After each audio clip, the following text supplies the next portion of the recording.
Hey there, welcome to today's video. Today we're going to tackle a common problem that many of us have faced at some point. The issue of not being able to connect to a wireless network on our device. It can be frustrating when you try to get online, but the Wi-Fi just won't cooperate. But fear not, because we got a solution for you. In this video, we're going to explore a simple solution that can help you get back online in no time. The solution to our Wi-Fi connection problem is to forget the network on your device and then reconnect to it.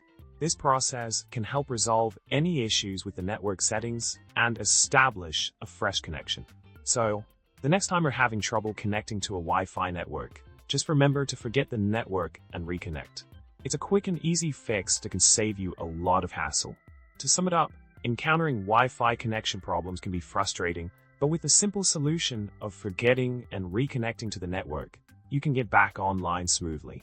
Remember to like this video, subscribe for more helpful tips, and leave a comment below with your thoughts. Thanks for watching, and happy browsing.